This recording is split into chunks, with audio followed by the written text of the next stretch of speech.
Companheiros de jornada espírita, nossas mais fraternas saudações. O Cristo acolha os nossos corações, que em comunhão com o Evangelho possamos nos instruirmos como espíritas e nos amarmos como irmãos.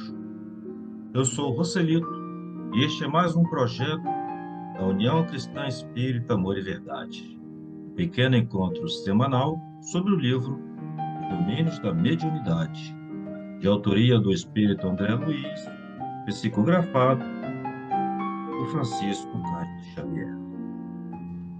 Nosso objetivo é compreender a análise do ponto de vista espiritual sobre os diversos aspectos da mediunidade com Cristo. Neste encontro, nós estaremos estudando o capítulo 10º do livro, que se intitula Sonambulismo Torturado, que vai das páginas de número 85 a 93. E para uma melhor didática, nós dividimos este estudo em partes. Hoje, nós estaremos analisando a quarta parte, a medicina terrestre. Então, confiantes em Cristo, vamos à análise. E enquanto desenvolvia o trabalho da doutrinação, buscamos contato com o orientador diligente. Ante as nossas primeiras perguntas, Aulus acentuou: é um caso doloroso, como o de milhares de criaturas. Vê-se bem, aduziu Hilário, sob forte impressão. Vê-se bem que é a nossa própria irmã quem fala e gesticula. Bem, isso é uma característica da mediunidade segundo o formato, segundo a modalidade do sonambulismo. No sonambulismo, é aquela mediunidade em que é o próprio espírito encarnado que se manifesta.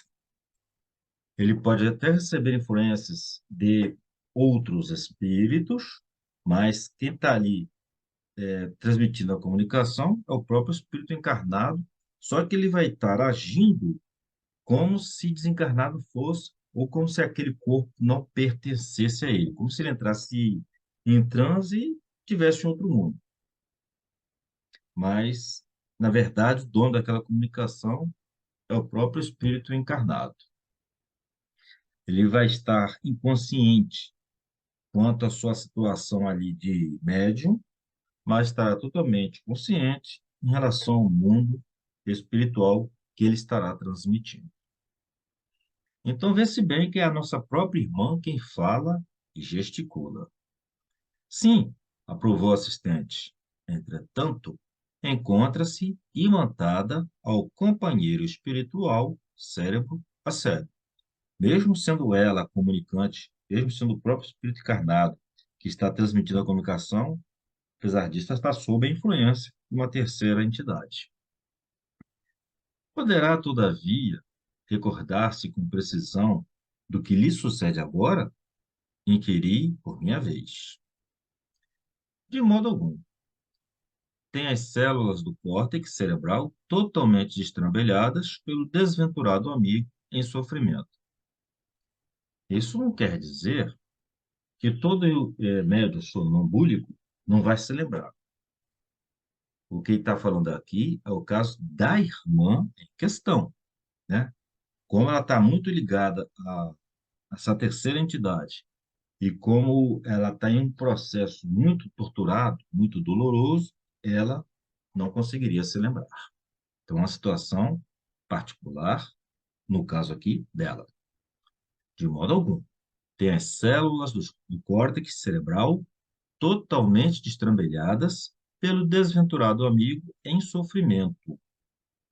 Nos transes em que se efetua a junção mais diretamente entre ela e o perseguidor dementado, cai em profunda hipnose, qual acontece à pessoa magnetizada nas demonstrações comuns de hipnotismo e passa de imediato a retratar-lhe os desequilíbrios. Como ela está tão ligada ao espírito ao terceiro irmão, a terceira entidade que está influenciando ela, ela acaba por adquirir a personalidade daquele irmão, né? De tão ligada, tão magnetizada que ela está por ele. E designando a garganta da médium, repentinamente avermelhada e entumecida, continuou. Nesta hora, tem a glote dominada por perturbação momentânea. Não consegue exprimir-se senão em voz rouquenha, quebrando as palavras. Isto porque o nosso irmão torturado, ao qual se liga pelos laços mais íntimos, lhe transmite as próprias sensações, compelindo-a a copiar-lhe o modo de ser. Tão entranhada se revela a associação de ambos, alegou Hilário, que sou levado a indagar de mim mesmo se na vida comum não serão eles, a bem dizer, duas almas num só corpo, assim como duas plantas distintas, uma da outra, a se desenvolverem num vaso único. Estão tão assim magnetizadas, estão tão conectadas uma na outra ali, é como se fossem duas almas o mesmo corpo, né? Essa é uma impressão. Na experiência diária, lugar, não será nossa irmã constantemente influenciada de maneira positiva, embora indireta, pelo companheiro que a obsidia? Você examina o assunto com acertado critério. Nossa amiga na equipe doméstica é um enigma para os familiares. E a partir de agora, o nosso irmão assistente vai fazer um exame da atual encarnação dessa médium que nós temos tendo aqui sob um quadro de tortura, um sonambulismo torturado. Moça de notável procedência, possui belas aquisições culturais, entretanto, sempre se comporta de modo chocante, evidenciando desequilíbrios ocultos. A princípio, compareciam a insatisfação e a melancolia, ocasionando crises de nervos e distúrbios circulatórios. Doente, desde a puberdade, em vão opinaram clínicos de renome sobre o caso, até que um cirurgião, crendo-a prejudicada por desarmonias da tireoide, submeteu a delicada intervenção, da qual saiu com seus padecimentos inalterados. Não adiantou de nada. Logo após, conheceu o cavalheiro sob nossa observação, que a desposou convencido de que o matrimônio lhe constituiria renovação salutar. Ao invés disso, porém, a situação se agravou. A gravidez cedo se verificou consoante a planificação de serviço, traçada na vida superior.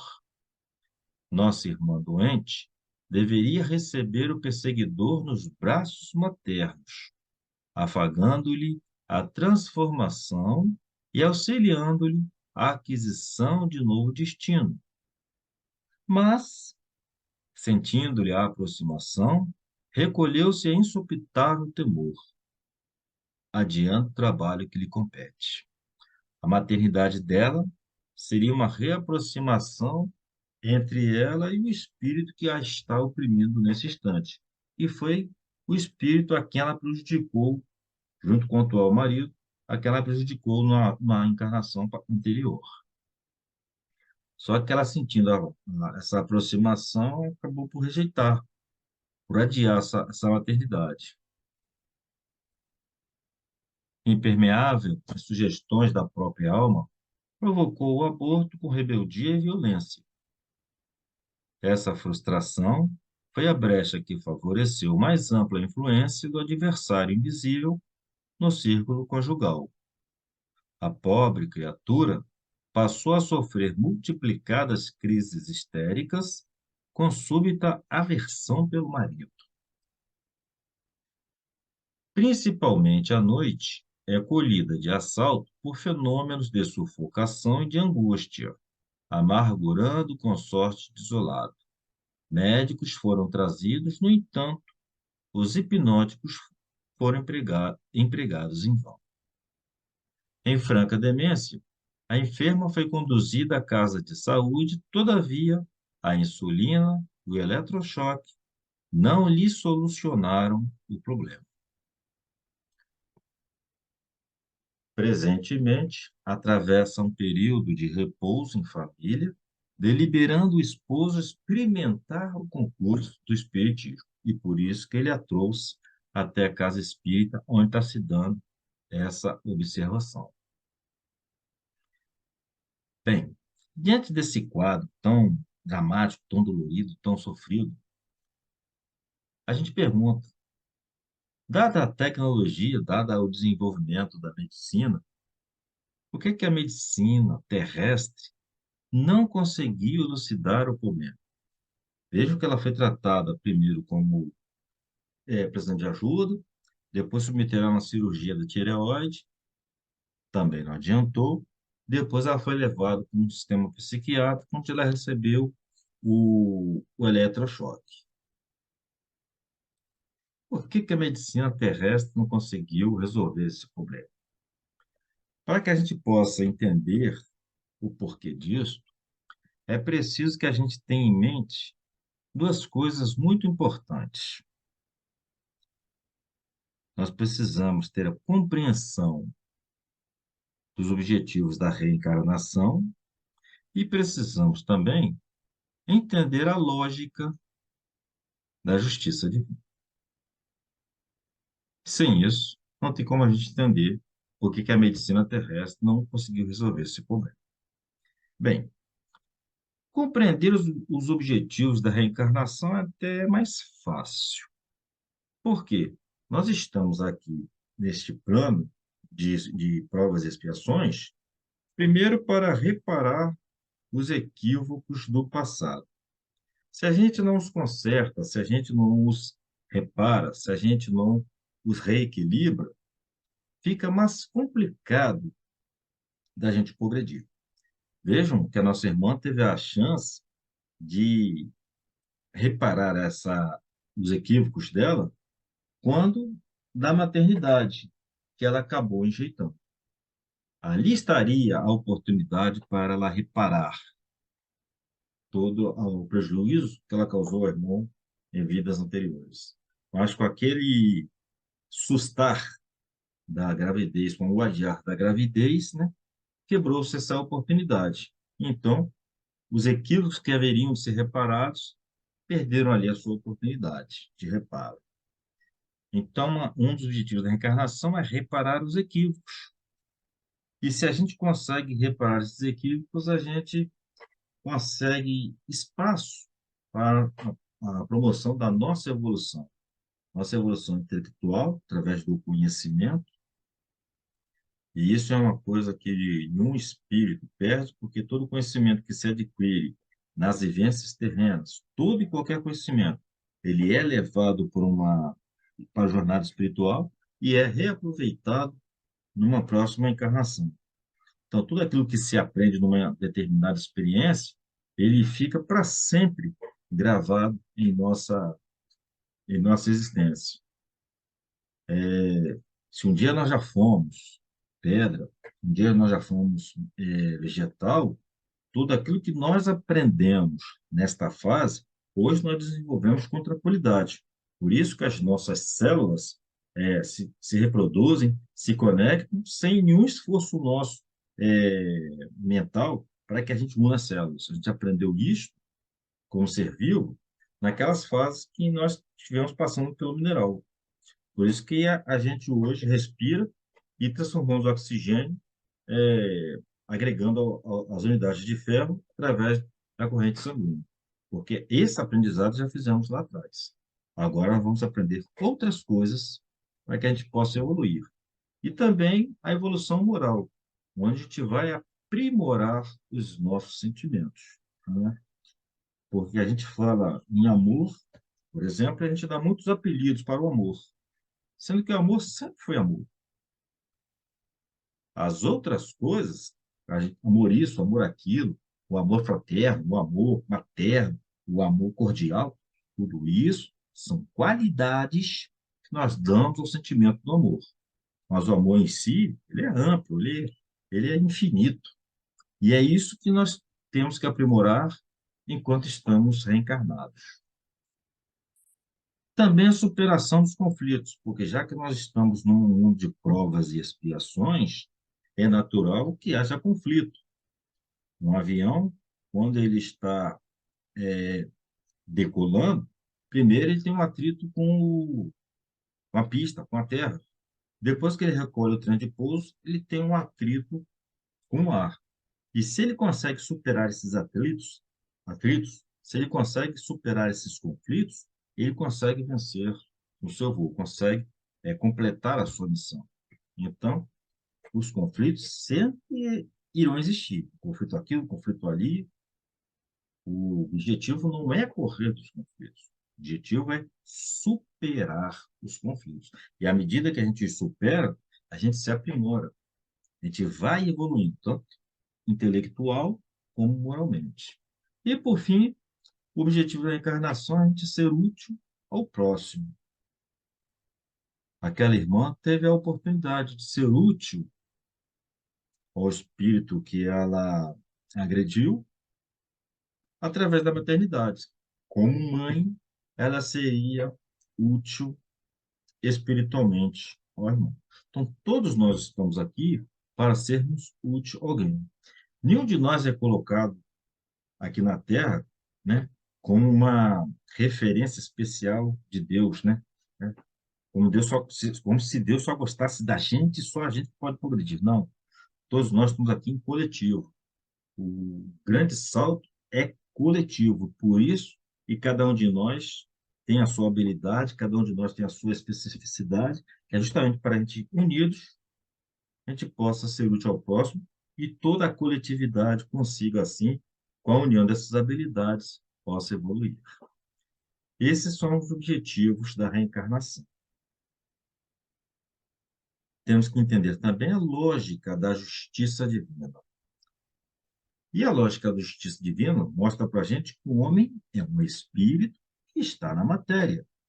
Muitas vezes a gente raciocina como se as coisas se desenvolvessem só aqui no plano material, né? E a gente reclama, a gente se indigna, a gente fica revoltado, né? Não, a gente tem que entender que nós somos espíritos. Momentaneamente estamos aqui na Terra, momentaneamente estamos passando por uma situação. Mas tudo que a gente está passando tem um objetivo, né? Que é da nossa evolução. Então, nós somos um espírito que está na matéria. Se a gente consegue compreender isso, que tudo aqui é passageiro, que tudo aqui é momentâneo, a gente consegue suportar essas coisas com mais tranquilidade. A outra lógica da justiça divina é que o espírito só sofre pelo mal que ele mesmo causou. Nenhum espírito paga pelos erros de outro espírito. Ele paga por aqueles que ele próprio causou. Então, as consequências que ele está sofrendo são de tudo aquilo que ele não observou anteriormente. Da mesma forma, nós vamos ter, como a gente escolhe uma escola para os nossos filhos, dentro do padrão que a gente acha que aquela é a melhor escola possível, naquele momento, para que o nosso filho se desenvolva, para que o nosso filho evolua, a Terra é atualmente a melhor escola para todos nós, para todos que nós que estamos aqui, porque é ela que vai dar justamente a oportunidade e as disciplinas daquilo que nós estamos precisando desenvolver, daquilo que nós estamos precisando aprimorar, para que a gente possa fazer jus à justiça divina. Então, a Terra é uma escola onde, como almas, nós estamos sendo educados. E apesar de toda a dor, de todos os conflitos, de todo o sofrimento, todas as angústias, nós nunca estaremos sozinhos. Sempre estaremos amparados. Pois bem, se nós conseguimos compreender os objetivos da encarnação, se a gente consegue compreender a lógica da justiça divina, tal como nós acabamos de ver, a gente vai entender porque, nesse caso, a medicina não conseguiu elucidar o problema dela, porque os problemas eram espirituais. E a oportunidade que ela necessitava justamente se passava por esses dramas que ela estava assistindo agora. Se a medicina resolvesse toda essa causa de loucura que ela estava passando, quebraria aí a oportunidade que ela está tendo dentro da reencarnação dela de evoluir e de se reparar, reparar os desequilíbrios perante a justiça divina.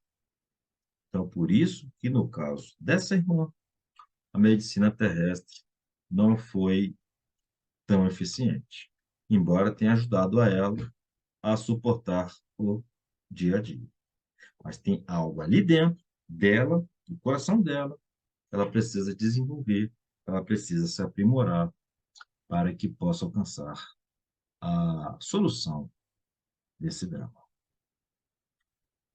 Bem, é isso. Chegamos ao final desse nosso estudo e espero que todos vocês tenham gostado. E se gostaram, eu peço que divulguem, que compartilhem e que, ao mesmo tempo, nos ajude a aprimorar esse estudo, enviando críticas, sugestões, solicitações, para que a gente possa entender que estamos cumprindo o nosso objetivo, dentro daquilo que a nossa casa espírita nos propôs. Fiquem todos com Deus. Até o próximo encontro. E não se esqueçam, não há problema que não possa ser solucionado pela paciência. E Cristo os abençoe.